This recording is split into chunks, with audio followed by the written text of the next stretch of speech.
Welcome back to Across the Board with Ian the Colonel here on Hawk Radio, hawkradio.org. As always, the best bands on the planet, that's what we bring you, and one of the hottest bands out right now. Their first album called one of the best albums of the year. iTunes listed them as the best alternative song of the year, and I think it was 2008. Have to hear this new album. I love it so far. The Airborne Toxic Event. Mikel is with us right now. Mikel, how are you doing today? I'm doing pretty good today, man. Nice to chat with you. How are you doing? Absolutely. We're doing good. Great, and excited to have you guys on the air with us. Love what we've heard of the new album. Obviously Changing is the big single that's out right now. This is your second album called All at Once, already released. You can go out and get this right now. iTunes, go out and buy the vinyl. Support mom and pop record stores. We like to push that here. That's right. But, one of the things that I know, reading on your website, your biography, this was a really interesting thing that I read. And this is the first time this really occurred to me. You said that writing this album was a little bit different because you knew people would hear it, now that you guys are a really, really popular band. Whereas you wrote your first songs, you didn't really know if anyone would ever hear them and how big your following would be. Talk a little bit about how that changed the mentality of your songwriting. I guess, the first record, it was basically a demo, and we did it at our friend's house. We didn't, really have resources or much, and we were a local band in Los Angeles, so we never knew anybody was going to hear it. We produced it ourselves, too. With this one, there's a sense that the whole world was, out there, and that, people were going to listen to the record, and that they were going to give it a shot, and so we sort of figured we were going to at least have people's attention for a minute. And what that does is two things. One is you feel like, okay, you don't have to make everything so instantaneous. You can really work on trying to create stuff that's a little bit more lasting. And right. Sometimes those are trade-offs, not always, but sometimes, if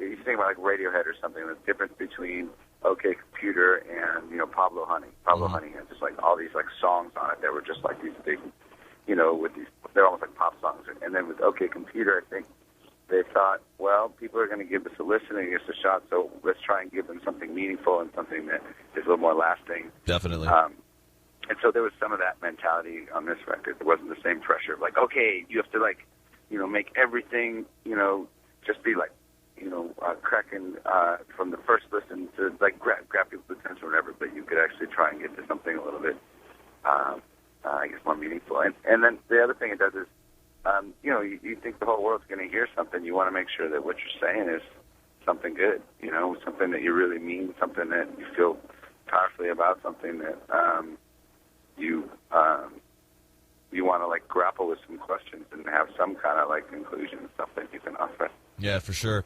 Now, I know that the album is based on a lot of loss and a lot of tragedy as well as with the first album, but talk about how your life has changed as well, and I guess the pros and cons that go along with that. I mean, I read that you quit an office job because you hated being sitting 9 to 5 in an office, and you said you'd rather be homeless than to go through that. You wanted to do something else. Ended up my life at one point that it was like, well, I'm not.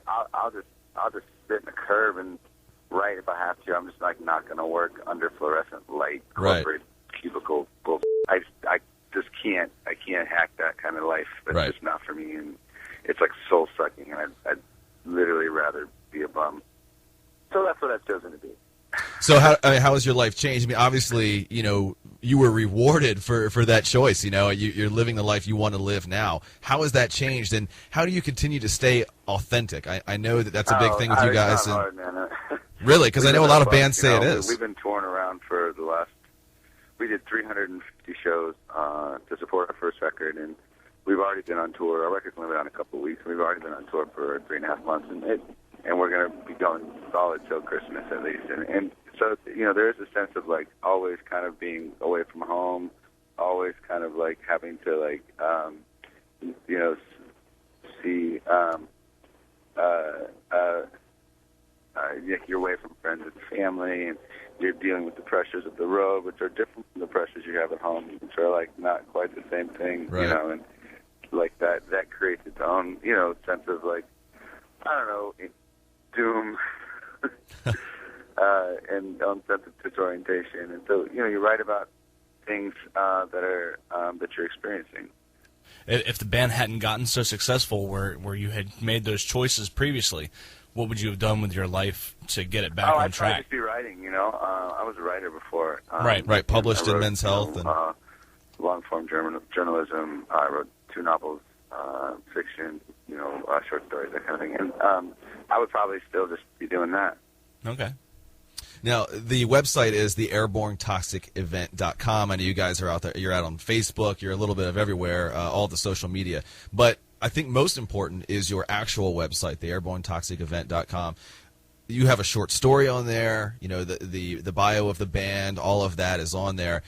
A really cool thing you have is I know on the first album you did a lot of acoustic performances, those videos for each song on the album. You've done that again, labeled the Bombastic for the second album. That's a really cool concept. Where did that come from? Oh, I don't know. We did it on our first record too. Yeah. I think the idea was just to do something you can't fake. Just sit with your acoustic guitar and play a song. No doubt. There's so much Pro Tools and auto-tune and editing and drum machines and, every other studio trick in the world. We wanted to do something that was just kind of honest. Like you sit, you play a song and you can't fake it. And it's all of them are just one take, one shot, sort of things that where, you have to just play your song. So then do you think that that's part of the downfall of today's music, is relying too heavily on the post-production than more of the actual musical content? Yeah, I don't know. It's hard to say.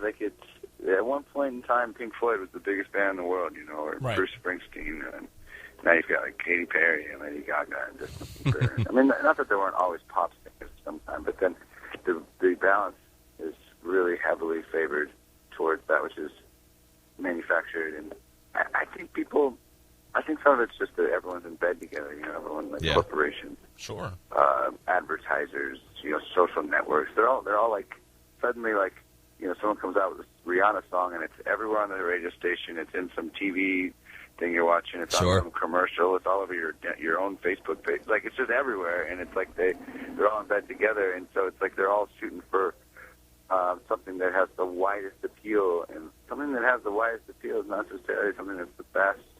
It's the most instant thing, my favorite songs, none of them are really background music, at Chili's. And Chili. Probably Rihanna's better at that. And that's no dig on Rihanna. She's a lovely young lady. It's more that just I think people are longing for, something real. Then how does that make you hear a song?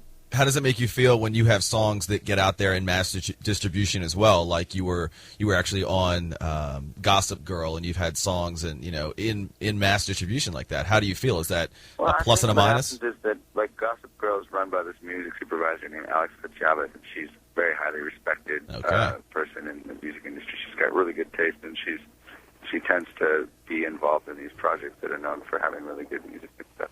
And I think with that, it was almost like they're rooting for us.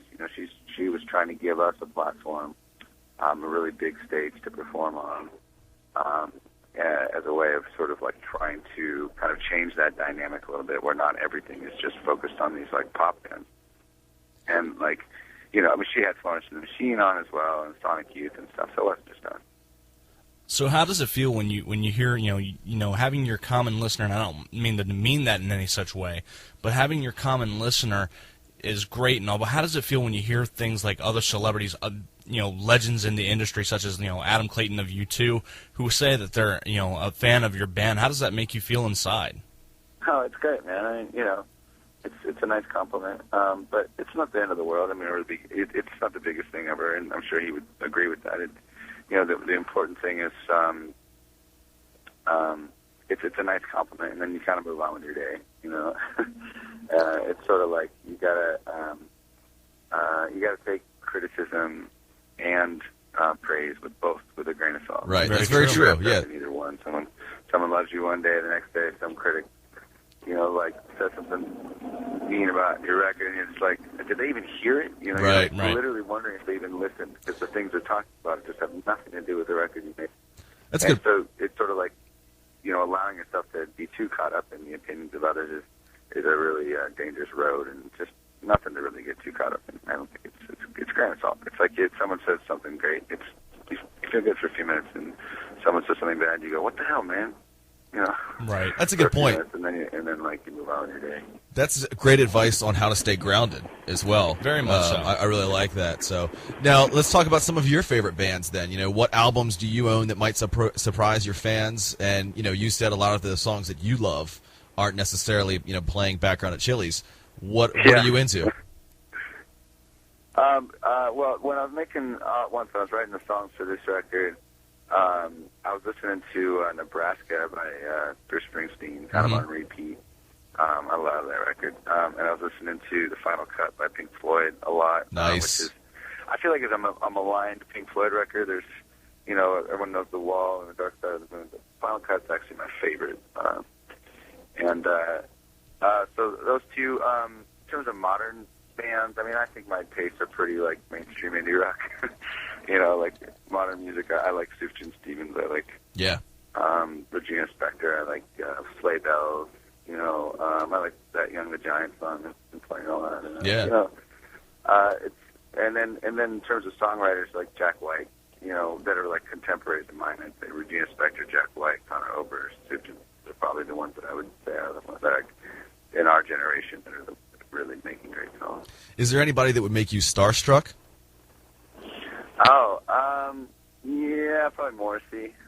Good call. Just because, like, I grew up listening to the Smiths. Yeah. And, you know, I'm from, like, Southern California, and, like, you know, Morrissey's a huge thing in Southern California. I'm really big with, like, Latinos, and, like, I grew up just surrounded by Latinos. I was, like, the one güerito surrounded by, like, everyone was Latino, and I was, like, the one white boy. And everyone just loved Morrissey. It was just, like, you'd see all these dudes, and they got, like, their rockabilly haircuts and their cuffed jeans and their old cars, and they would be, like, these, like, tough, like, you know, Latino dudes, and they would just be, like, but they love them some Morrissey, man. That's like, that's interesting. Unbelievable, like, how that works. So probably Morrissey. I'd be starstruck. What do you feel like is going to be your legacy on the music industry once your career is said and done? Oh, I don't know.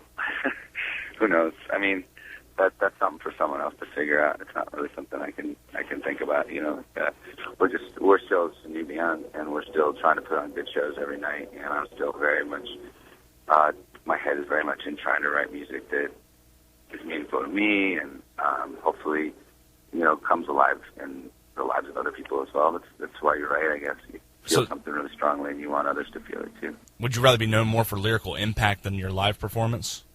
No, I think you got to do both. If you're a rock and roll band, you got to show up and play your show. Right. You know, but like having said that, you know, you never love something the way you love a song, and you gotta have a song, and like, you know, when you hear a song, you're like, oh, I love this song. Absolutely. Oh, God, and like, you know what I mean?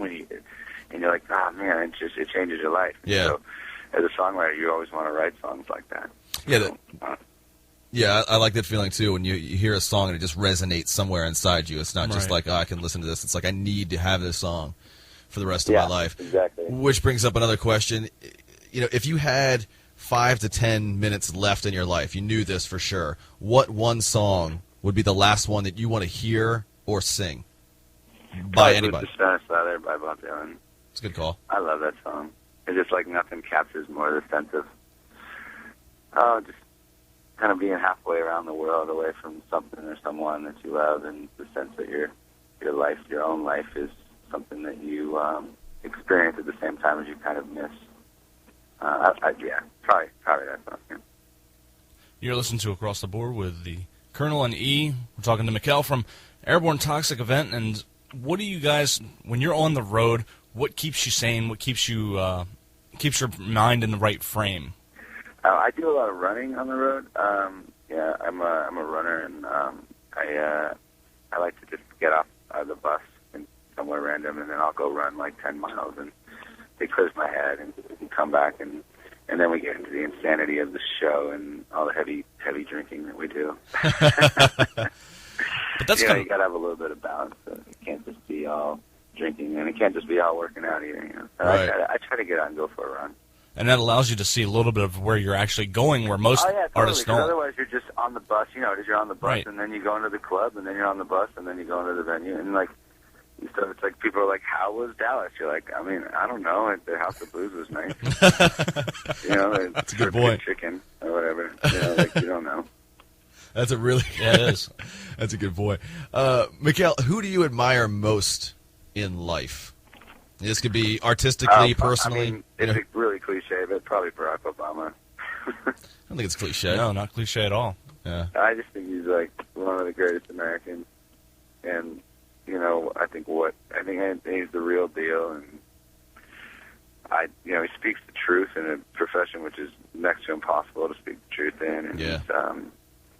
if you think about where he comes from, who he is, I mean, he's like literally the living embodiment of the American dream. Everything Sure. that America set out to be, to be an immigrant son of somebody who's, long-standing American family, and then like someone who's like literally didn't even stay in this country, he's a Kenyan man, and to have gone from these humble beginnings where he was raised by his grandparents and a single mom to being, even before he was a politician, he was a president of Harvard Law School. The Harvard Law Review. I mean, that's like literally the hardest intellectual post you can get. Mm-hmm. And so he was a serious student, blazingly smart and just brilliant, and at the same time he was a good guy, and to then go to that, and the story keeps going where he, becomes a state senator and the senator and the president. I mean, it's just like, you can't help but think that when people were thinking about what America was, when it was, because America was the only country that was founded on an idea. It wasn't founded on a creed. It was founded on an idea. But about equality and opportunity. I can't think of another person who embodies that idea more. Good answer, absolutely. Again, the new album is out right now, All at Once. Go check it out. Again, what we've heard from it is incredible. The first album was great. This one is just as good, if not better. I love that the quality is consistent with you guys, and thanks, man. We appreciate that. Yeah, absolutely. And again, it's authentic music. So we have a lot of indie bands, but that aren't classified as that. They're just good bands, that we promote here as well. Portugal the Man, Audiophona, some of the smaller ones like that. But we really appreciate that authentic music. So keep it up for sure. All at Once is the new album, and again, the website is the Airborne Toxic Event. .com. Check it out and go look at the white noise section and all of Mikel's writings as well. Really interesting stuff. So you're not just a musician, a published writer and a guy with a deep background. So we appreciate the time, Mikel. This is thanks very much. That's really nice. Absolutely. Well, we just we appreciate that. So this is Across the Board with Ian the Colonel. All right, and we will be back in just a few minutes here on Hawk Radio, hawkradio.org.